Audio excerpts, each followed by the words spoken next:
Welcome to our space panel. I'm thrilled because our female experts are leading the conversation in space exploration, technology, and habitats in space. Allow me a moment to introduce myself. I'm Bobby Trehan-Young.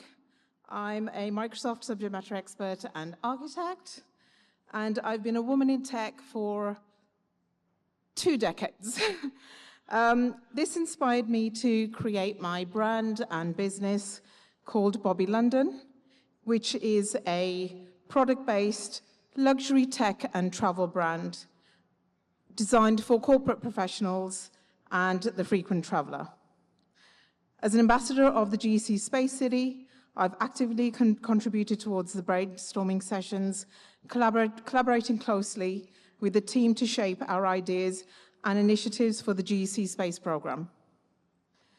I take pleasure in introducing our panel: Alderman Professor Emma Adam, Lord Mayor's Aldermanic Envoy for Space, Technology and Innovation, Professor of Space Economy, Technology and Innovation at Durham University's Space Research Centre, Strategic Advisory Board of Space A, I hope I said that right, international and geopolitical barrister, Master of the Bench, Gray's Inn. And we call her our rocket scientist, Sharmili Ramchander, board member of GEC Space Program Lead, and Joel Singh, director of GEC and GEC Space Program. Could we have a round of applause for our speakers, please?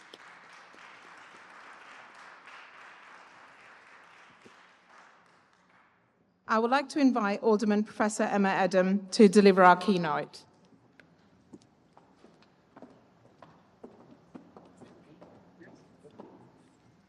Thank you very much.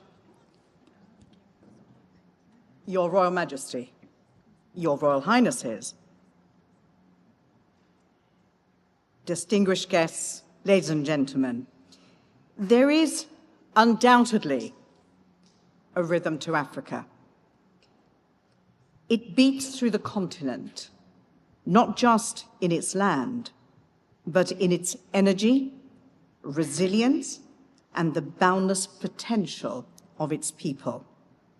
Africa is alive with opportunity, and today, that heartbeat has immense potential to connect with the final frontier, space. We are standing on the threshold of a new global space age that has started to develop and move with incredible speed. But how do we harness the immense power of connectivity, innovation, and collaboration, which you've already heard of, to drive not only the future of space exploration, but the future of mutual African and United Kingdom economic growth? The answer has to lie in unity and partnership. It is trite now that partnerships between nations and industries, as well as people, brings prosperity. Africa has always been a land of innovation, from ancient mathematics in Egypt to cutting-edge technology throughout Africa. The continent has continuously shown the world its capacity to adapt and evolve. Now, as space becomes an increasingly critical and fundamental frontier, Africa has the potential to leap forward, and we in the UK, as partners, must invest and enable that leap. Our expertise in space exploration, satellite communications, and Earth observation is unparalleled. By forging deeper collaborations between the UK institutions and African institutions, we can create a powerful symbiosis where Africa's needs for connectivity and technical infrastructure meet the UK's advanced capabilities. Together, we can build a space industry that propels us both forward. A key area where we can collaborate is education. Space as an industry thrives on knowledge. By expanding educational programs that foster skills in satellite technology, astrophysics, space medicine, and engineering across African universities, we can ensure that the next generation of African scientists and engineers are equipped to lead their own important charge into space, helping humanity to catapult with even greater speed. And in turn, these collaborations enrich UK institutions with fresh perspectives, innovation, and diversity of thought. Now, I'm going to steal some of GEC's thunder before they even get their part to speak. I want to make mention of GEC's visionary space program, and specifically Space City. Space City isn't just an idea, it is our future. It is a blueprint for thriving ecosystem where space exploration and technology intersect with human advancement and economic growth. In Space City, we will see a convergence of industries, communications, robotics, manufacturing, life, working together to push the boundaries of what's possible in space. Imagine how this concept can be brought to life across the African continent and the UK together. Closer to home. Today's global collaborations already bring satellites where high-speed internet reaches remote regions of Africa, closing the digital divide and empowering millions of people to participate in the global economy. Newer, bolder innovations born in close collaboration will not only provide solutions for space exploration, but will also have direct applications on Earth, driving development across the African continent, inevitably bringing with it prosperity. Now, let's be honest, there are challenges ahead. Entering and expanding the space economy is no small feat, especially when we consider the scale of investment, infrastructure, and expertise required. But the beauty of this moment is that we don't face these challenges alone. We are stronger together, in unity as humanity.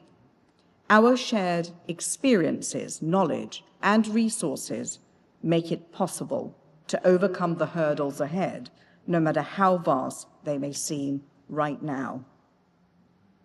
When we talk about collaboration, it's not just about the exchange of resources, it's about trust. The UK has a long-standing history of nurturing partnerships that are built on reliability and shared values. We have worked hand in hand with nations across the globe, tackling complex problems together and achieving extraordinary results. This is the foundation upon which our collaboration with Africa can flourish. It's a partnership grounded in mutual respect and long-term vision. When we combine Africa's emerging talent and vast potential with the UK's proven track record in space technology and innovation, we create something unique. We create a partnership that not only addresses the immediate needs of both Africa and the UK, but also pushes the boundaries of what humanity can achieve in space, solving some of Earth's greatest challenges. Yes, the risks are real, but so too are the rewards. And the rewards are not just financial. They are human, environmental, and global. By taking the leap together, we create opportunities that go beyond what we can imagine today, transforming industries, creating jobs, and enhancing the quality of life for millions of people. In Earth observation, We can address the challenges of climate change by using satellite data to monitor environmental conditions and response to natural disasters. In manufacturing, the development of space technologies will create new industries, jobs, and opportunities for African and UK businesses alike. So, my vision is to venture beyond the known, to collaborate as partners, to share a vision of growth and prosperity for all, and to seize the opportunity that lies ahead of us. The potential rewards, economic, social, and environmental, will be beyond our wildest imaginations. This is the vision that we must pursue. A vision where space is not just a frontier for the few, but a new horizon for all. The African heartbeat is strong, and if we invest, collaborate, and innovate together, perhaps we will hear that heartbeat deep in the cosmos for generations to come. Thank you for giving me a platform.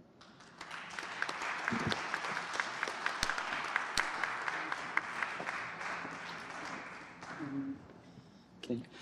Hello, everybody. A very good afternoon. Firstly, I'd like to start off by saying that I completely understand that this panel stands between lunch and now. So I'll try and keep this as short as possible, also in the interest of time as well. So as the moderator has said, I'm the director of the GEC Space Program and leading the charge in the revival of the GEC brand. So I'm going to assume that nobody knows exactly who GEC was. I know the name was mentioned earlier on, but the brand has been a strong brand from 1887. Had some challenges in the late 1990s, and since 2020, we assumed the role of reviving the brand.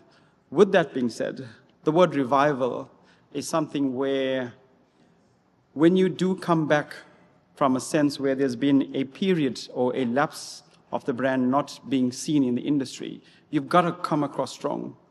So we chose not to bring the brand back in your normal energy space or in the old terminologies of the electrification on Earth. And we chose to lead with something totally different. And so when I talk about space, I talk about space technology, and a lot of people heard me use the word, it's sexy. So, so with that attraction being said, we've decided to create the GEC Space Program. Back in 2021, we secured relationships with the UK Space Agency in the latter part of 22. And since last year, the GEC Space Program, in partnership with the UK Space Agency, has driven the initiative of the Space Investment Forum, which the next speaker, Shamili Ramchandar, will give you more details about. And yeah, so Shamili will speak more about the Space Investment Forum, which drives the ecosystem between investors and SMEs and entrepreneurs, more specifically. My part is to share with you the vision where GEC wanted to make a name for itself within the space industry. Early last year, the space station was, so for those of you who don't know, the International Space Station is being decommissioned within the next 6 to 7 years. And we saw an opportunity where GEC would like to get involved in. But at the time, we weren't too impressed with what an international space station is and the fact that there's 7 more space stations being built, but with the exact same similar specs. So you're not doing something innovative or new where you're taking the lead with humanity. You're pretty much doing something that was done 50 years ago, and you're doing it now with slightly later technology. So at the moment, the space station is spec'd between maximum 15 people, and again, 15 people floating around. So we decided to embark on a journey where we're looking at a minimum of, we started with 100, but then we ended up 150 to 200 people. The specifications are still being worked out from an engineering aspect, but the high level of it is we have a few hundred people in space. But obviously you can't have a few hundred people floating around. So the next challenge for us was to nail down artificial gravity, which then took another few months. But you would realize that all the technology that we needed has already been done. There was no need for us to do any R&D work. There's a few extra work that we need to do, but the technology was there, the engineering was there. So for us to create the new project, and for us to stick a flag in the ground of GEC Space City, then became very real, very fast, in a few months. So with that being said, in January this year, together at one of the UK Space Agency Space Investment Forums, we launched the initiative, the GEC Space City program. Once that was launched early on in January, we then embarked on the first piece of the puzzle that will be going up into space, which we call the foundation stone, and it's nicknamed Project Acorn. So you're going to hear a lot of noise about Project Acorn that focuses on the foundation stone, which is going to form the centerpiece of the space city. So the space city is meant to be a representation of humanity as a whole. So the relevance of why we're here today with UK Africa Trade Expo is not only we were there last year, but for this year as well, we have something specific, which is a project, which is GEC Space City. And the purpose of it is that we'd like it to reflect the whole of humanity. And Africa has always been a continent that represents culture, heritage, history. We'd like that to fit in part of the GEC Space City and become a fundamental part of our project. So a lot of people feel that it's always about engineering when it comes to space technology. But in this case, it's not. We see Africa as a place where we can actually learn, and we'd like this to be reflected as part of the space city. So that's the theme that we'd like to drive. And we were actually just speaking at the back now, and I'd like to share because I understand tomorrow is the fashion show. So as a challenge, someone would say, well, wouldn't you like to have the first fashion show in space? So I don't know if you call it a space walk or the space catwalk, but yeah. So I guess the challenge is accepted. So yeah, I think with that being said, hopefully, if anybody has any questions, just shout and find me later on. But yeah, I'd like to hand over back to the moderator. I'm being pushed for time. Sorry.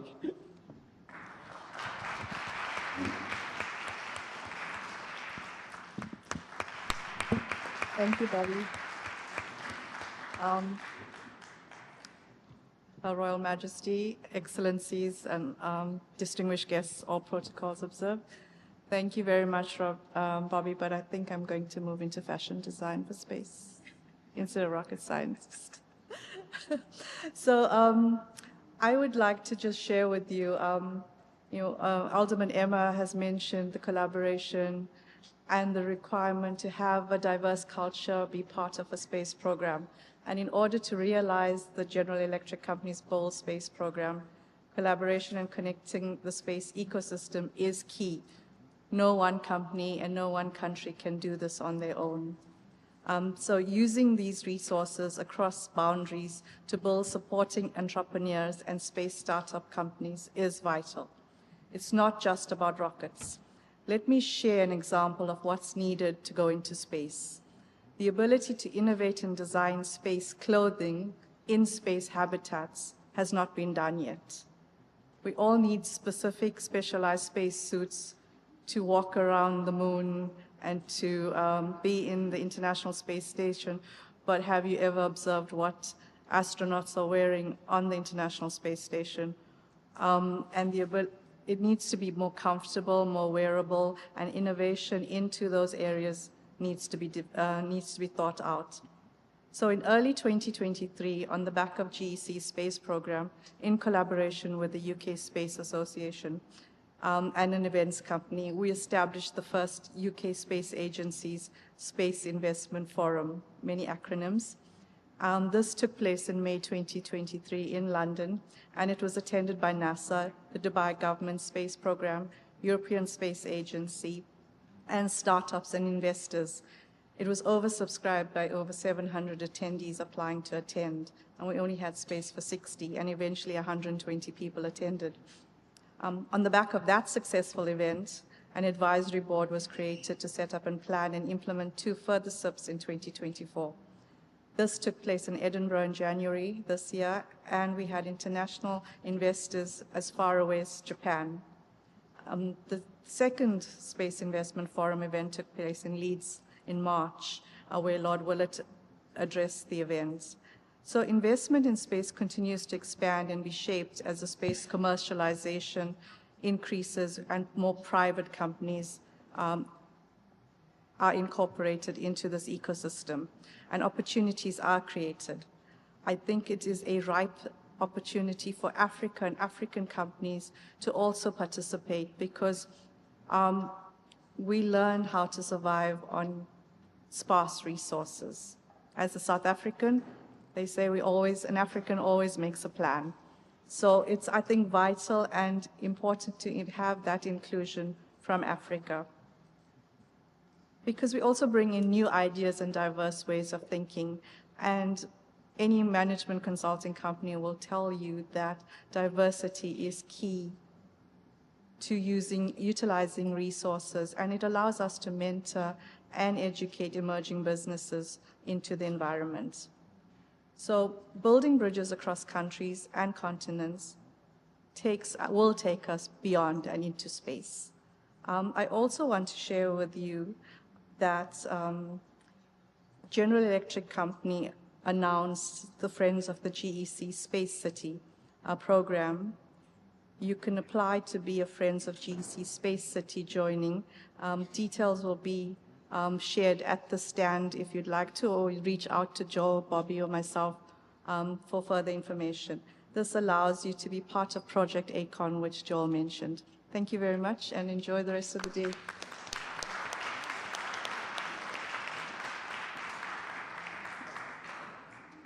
You need blessings. I was in for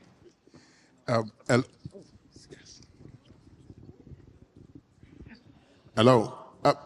I just wanted to find out in very simple terms, how is this space project deployable into a city?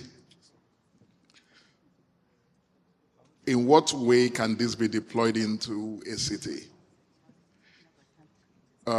Because we're working on a new city project, and I just wanted to find out in what way can this be deployed. Thank you. Yeah, anybody can go for it, please. Anybody can answer that question. Hello, can you hear me? Okay, so the space city is going to be an actual city up in the space. The information and data gathered can be used like it is currently being used and extended. So at the moment, we've got satellites gathering data about farming, about weather,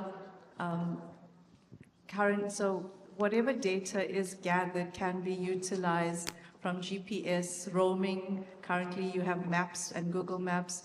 Those are all run from satellites in space. So however a startup can create or come up with ideas on gathering data and utilizing it for its city, it's basically a blank canvas and however you want to manage it. So that's why we're encouraging startups and young entrepreneurs to understand the need or requirement or problem statements a city has so they can use the data efficiently. Does that make sense? Thank you. I think actually that's not only an excellent question, but it's a question that is going to keep all of you from your lunch because the answer is going to be so incredibly long. But I am going to, I can see he's really worried. I can see somebody's hungry over there, but I'm going to shorten it. To create a space city, it is an incredibly complex maneuver. There's going to have to be a time when we are going to have to look at how we're going to live somewhere else potentially. We don't want to be caught unawares as and when that time comes. This is not going to be tomorrow. Being able to create a space city is going to take an incredibly long period of time. And this is where universities, R&D, different jurisdictions, the globe must come together, from medicine to, as you said, electronics, to satellites, to water, food, atmospheres. It is all of it combined together. It is even procreation, believe it or not, we've actually started looking at test tube babies and how we can create babies up in space should that need ever arise one day. So the question is an excellent question, but it is a very, very complex answer. But thank you for asking. I just want to add one more thing. Like in every industry, from healthcare to traffic management, you could explore all the possibilities, as Alderman Emma's mentioned. Thank you.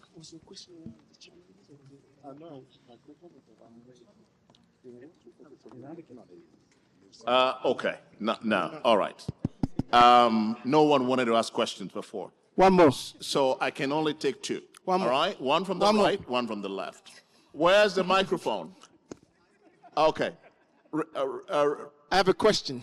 Oh, you? No, not you. Can we try from the... Give her a chance. All right? Chief, yeah, okay. First, and then the gentleman. Thank you very much. Hello there, my name is Natalie. I'm a personal stylist and contributing fashion editor for Relentless magazine.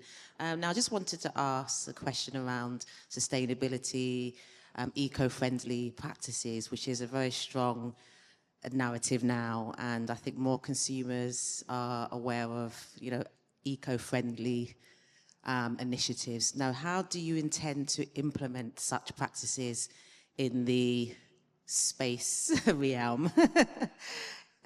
Thank you. All right, thank you. Let's take one more, please. The gentleman there. Sir, if you're speaking, let's see your hands. Yeah, that's you. Yeah, that's it. Okay, thank you. Hi, my name is Saint Thompson. I've been in the fashion industry for a very, very long time. This relates to the fashion in space. How would that be implicated? How do you envision that would be done? Okay, thank you. Whoever's going, just go for it. Yeah, thank you very much. From a sustainability point of view, I think a lot needs to be done because there are not enough, I wouldn't say legislation, but understandings and agreements across countries, because at a government level, there is a problem on space debris. And it's going to grow exponentially unless there is a collaborative approach to remove the debris and about polluting further. Because if it gets too much, I think at the moment with our climate change currently on Earth, it impacts the ability for us to continuously send rockets into space because of the resources and fuel required. That's the whole, understanding of it. So there's a number of aspects from sustainability and ethics and philosophy of space that needs to be explored and agreed on. It's a very small community that understands it. And just like how you're creating awareness on climate change and pollution on Earth, that needs to be driven in terms of awareness, education, agreements going forward. There are companies that that are commercialized to clear debris, but it's not happening quickly, my personal opinion, and taken as seriously as it should be. Going back to fashion, it's not, there are designs in terms of science requirements for a person to travel and explore space at the moment to keep you safe, but also the quality of the material to the quality of stitching needs to be understood. So you need skills that do custom clothing currently to actually make space clothing. So you have to understand, I think, the science and the materials, and then the workmanship and the craftsmanship required. And I think it's going to be at that level as we start the infancy of space wear, and then you cannot mass produce it. Okay. Thank you very much. Prof, Okay, I'm going to start with my favorite one first, fashion, if I may. So, fashion is a psychology. Fashion is a language. It tells us something about the person who's wearing it, but it also tells us about the environment that we're in. So thank you. I agree with from quality to a whole host of things need to be put together in order for us to know what we're going to do when it comes to fashion. But if I may say, space is developing, it's evolving. We are at the very beginning of space, and this is why this is the time for everybody to jump in. I would be very interested to see and hear what somebody of your experience and knowledge in the fashion industry might actually envisage that fashion would look like up there. So perhaps once we've had our lunch, because I know that he's really hungry, I think that maybe we can get together. I'd love to hear your views. I'd love to hear everybody's views. But on sustainability, that is also an incredibly important topic, not just because of Space Debris, but it's not just about what we're going to do up there. It's what up there is going to do for us down here, because not everybody may end up in space cities. And we already know, and we've already been working on how we can harness the technology from in satellites, Internet of Things, the company that I'm strategic advisor to, SpaceEye. We're actually looking at the integration of satellite with Internet of Things, data integration. And this is able to tell us things from climate change. Is your cow sick in the field? It will be able to tell you that. It will be able to map your own health for you. It is a phenomenal platform, and this is only just one of many that is being developed right now. We are very conscious of fuel. We are very conscious of the atmosphere. And we are working on the debris. And all of that is going to take international cooperation. But Okay, Prof, there we must leave it. Okay, I told you he was hungry. Okay. Ladies and gentlemen, please help me to appreciate Alderman Professor Emma Edham. Let's give her a big hand, please. Shameli Ramchander, let's give her a hand, please. Joel Singh, let's give him her hand. And the moderator, Bobby Trahan Young, let's give her a hand. Thank you very, very much. Appreciate it.